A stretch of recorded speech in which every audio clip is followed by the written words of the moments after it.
Assalamualaikum warahmatullahi wabarakatuh. Perkenalkan, nama saya Rifadatul Mila dari NIM 048. Di sini saya beserta rekan saya akan mempresentasikan tentang hasil kerja kita, yaitu tentang bisnis plan. Yang pertama, di sini saya akan menjelaskan tentang apa itu bisnis plan dan tujuan untuk berbisnis plan. Bisa dilihat di sebelah kanan saya ada slide tentang rencana bisnis plan adalah suatu dokumen tertulis yang mengemukakan tentang ide pokok yang mendasari pertimbangan-pertimbangan untuk mendirikan suatu bisnis dan hal-hal yang berkaitan pendirian tersebut atau memulai bisnis dari awal. Bisnis plan mencakup rincian tentang strategi, konsep, rencana-rencana, tujuan, sasaran, dan target yang akan dicapai dalam berbisnis. Selanjutnya, slide yang kedua yaitu ada tujuan bisnis plan. Bisa kita lihat di sebelah kanan saya ada slide tentang tujuan bisnis plan. Yang pertama, mengenali sifat dasar dan konteks kesempatan berusaha atau berbisnis. Yang kedua, mengenali faktor-faktor yang mengaruhi suksesnya usaha. Yang ketiga, ada pendekatan mutlak untuk eksploitasi kesempatan berbisnis. Dan yang keempat, menyediakan alat untuk usaha atau berbisnis. Dari teman saya akan menjelaskan tentang manfaat.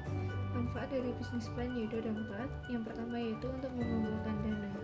Bertujuan untuk mencari investor agar bisa mempertahankan atau menambah modal bisnis yang akan dijalankan. Jadi bisnis plan ini yang dibuat bisa dijadikan semacam proposal yang akan diberikan oleh pebisnis lainnya atau investor.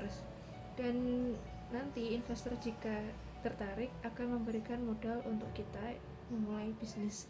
Dan yang kedua, memiliki gambaran ke depan. Ketiga yaitu bisnis lebih terarah dan fokus.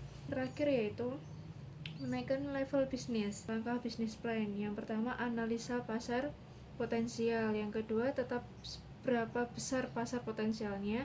Dan yang ketiga, identifikasi kebutuhan awal perusahaan. Yang keempat, siapkan contoh produk bisnis kalian. Yang kelima, teliti lokasi strategis untuk bisnis. Dan yang keenam, tentukan biaya awal. Dan yang ketujuh, posisikan diri sebagai calon investor. Dan yang terakhir, identifikasi investor yang potensial. Di sini saya akan melanjutkan pembahasan dari presentasi teman saya sebelumnya. Untuk selanjutnya yaitu ada menguat struktur bisnis. Yang pertama yaitu mendefinisikan perusahaan Anda. Sebuah bisnis plan tidak akan berhasil jika visi dan misi perusahaan tidak dapat tersampaikan. Apa yang perusahaan lakukan untuk orang lain? Apa produk dan layanan yang disediakan? Tuliskan semua secara spesifik. Jadi para calon investor perlu tahu bahwa produk atau layanan Anda akan bermakna dan berharga bagi orang-orang yang menggunakannya. Kemudian yang kedua ada pilih strategi untuk lebih unggul. Jadi setelah menentukan keunggulan kompetitif bisnis, tentukan strategi apa yang cocok untuk mencapai tujuan tersebut. Bagaimana Anda membuat produk atau jasa tersebut berbeda dari merek yang lain. Selanjutnya, elemen-elemen pada bisnis plan. Yang pertama yaitu ringkasan eksekutif. Ringkasan eksekutif menguraikan bagian utama rencana, itu seperti misi perusahaan dan tujuan, target pasar, produk dan layanan, pesaing utama, strategi pemasaran, dan keuangan. Yang kedua ada deskripsi perusahaan. Jadi deskripsi perusahaan menyediakan ide yang jelas tentang apa perusahaan Anda, adalah semua tentang apa yang dilakukannya dan bagaimana hal itu akan beroperasi. Dengan kata lain, itu artikulasi pertanyaan misi perusahaan Anda yang merupakan deklarasi singkat formal yang menjelaskan tujuan khusus untuk bisnis Anda. Yang ketiga, ceruk pasar. Bagian ini menggambarkan rencana target pelanggan, lingkungan yang lebih besar di mana bisnis Anda akan beroperasi dan mengapa lingkungan ini adalah layak. Kuncinya adalah untuk mengidentifikasi. Selanjutnya untuk contoh-contohnya akan dilanjutkan oleh teman saya selanjutnya. Baik, Di sini saya akan melanjutkan presentasi dari teman saya. Perkenalkan, nama saya Wijaya Seifani. Saya dari NIM 069. Di sini saya akan menjelaskan tentang contoh bisnis plan. Di sini contoh bisnis plan terdiri dari perusahaan maksud saya perusahaan industri dan juga perusahaan jasa. Di mana di perusahaan industri itu ada industri tekstil, makanan, otomotif dan juga pengolahan limbah.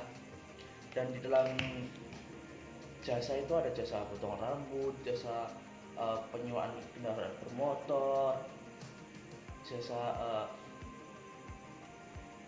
apa ya, jasa outsource itu mungkin jasa titip. Dan di sini kelompok kami mengambil contoh bisnis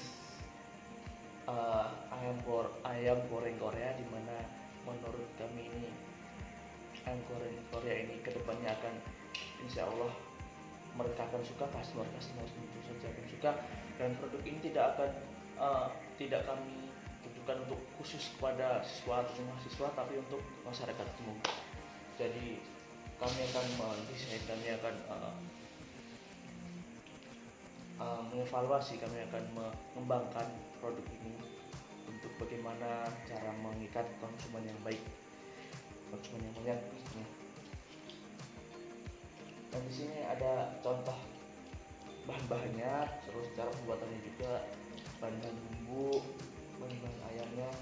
Jadi kalau kalian pengen melihat tutorial untuk masaknya produk ini, bisa dicek di link di bawah ini. Mungkin itu saja yang bisa saya sampaikan. Apabila ada yang kurang, di sini saya akan menjelaskan tentang kesimpulan. Jadi, bisnis plan juga menggambarkan calon pengusaha yang terjun langsung di dalam dunia bisnis. Seberapa dalam entrepreneur mengetahui bisnis yang sedang dirancang. Hal itu dapat dilihat dari seberapa kompleks dan rinci bisnis plan yang disusun. Calon investor atau entrepreneur dari bisnis plan yang mereka susun, bisnis plan akan memperlihatkan apakah bisnis yang dirancang realistis untuk dijalankan. Sekian dari kelompok kami. Terima kasih. Wassalamualaikum warahmatullahi wabarakatuh.